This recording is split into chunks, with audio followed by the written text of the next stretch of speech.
Welcome to part 2. It's officially time to cut into this beautiful cake. Before I start, I'm going to take off all of the toppers and decor, and then I'm going to take a large knife, run it under hot water, and start slicing my way through the cake. After each slice, I will place that slice on a cutting board or a piece of parchment paper and leave it flat on the countertop. This is considered a banquet style cake cutting, and you are able to get so many slices out of one cake.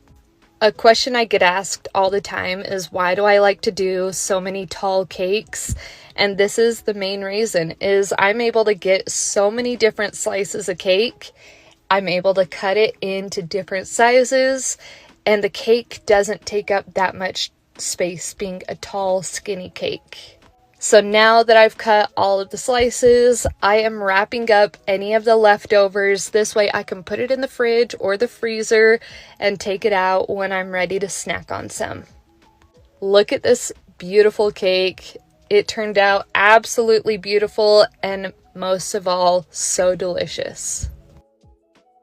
Hey you guys, today I'm going to show you how to make an ombre styled cake. The fun thing about these cakes is that you can do any color and work this with any theme. And if you know me, I am one that likes to be efficient and have as little cleanup as possible at the end. And so for this, I'm only using one bowl. So I have the dark colored frosting in that bowl. And then once I've applied that first section of the color, I'm then just going to add some white to that bowl that I already have. And this will help achieve that same tone of frosting, but just get it a little bit lighter. So if you've seen an ombre cake before, the goal is to have a gradual change in color, and usually it goes from dark to light. So I'm going to use that same technique and get another lighter color blue by just adding more white to the frosting, and I'm going to apply that. And then once I'm done applying that frosting, I will start to smooth it out with my cake scraper. This is my favorite cake comb that I use. It is an extra large stainless steel cake comb and scraper. I love it so much because you can clean off that excess frosting, and then you can also run it under hot water or put it over a heating element, and it really helps work out those fine lines and little hard to get spots in your frosting. And so after I'm done scraping that frosting, I'll go over it just to make sure I've worked out any imperfections. Then I will get my little offset spatula and then trim off that crown of frosting around the top. Then once I'm done scraping that frosting off, I will go put it in the freezer for a few more minutes, and then I will apply my toppers, and that cake is ready to go. Hey you guys, today I'm going to show you my process that I use after I'm done baking my cakes.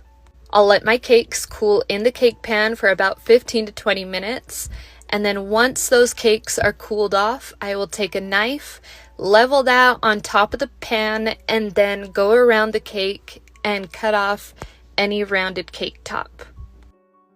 And yes, I do know there are multiple ways to bake a level cake, but I personally like doing it this way. I've always done it because those cake tops are absolutely delicious. I love to test them and share them with my kids.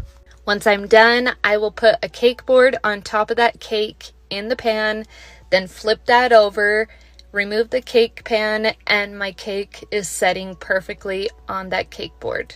Once that's done, I will cut the cake layers in half so I have 2 equal cake layers, place a piece of parchment in the middle of those so they don't stick together, and then put the cake in the freezer for about 3 to 5 hours until I'm ready to decorate.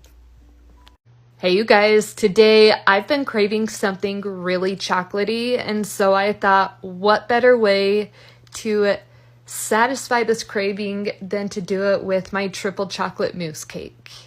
So that's what we're gonna do. I actually baked these cakes last night and they've been in the freezer ever since then. So these cakes are frozen while I'm filling them. And I am using my triple chocolate cake layers, and then in the middle of those I have my semi-sweet chocolate ganache as well as my chocolate mousse. Once I'm done filling the cake, I'm going to apply that final cake layer, make sure everything is stabilized, and then I'm going to use my leftover chocolate ganache and apply that over the entire surface of the cake. The best part of this chocolate ganache is if you let it set out for a little bit, it will start to thicken and you can use it just like you would a regular frosting. And so I'm using my icing spatula and my cake scraper to make the design how I want it. And for this cake, I'm making a rough textured exterior. And then for the top, I'm topping it off with my chocolate mousse. Once I'm done, I'm going to top the cake off with some chocolate chips. And then I'm going to set that aside to allow everything to set up, and I'll be cutting into the cake here in just a little bit. So come back for part 2 if you want to see how to cut this cake.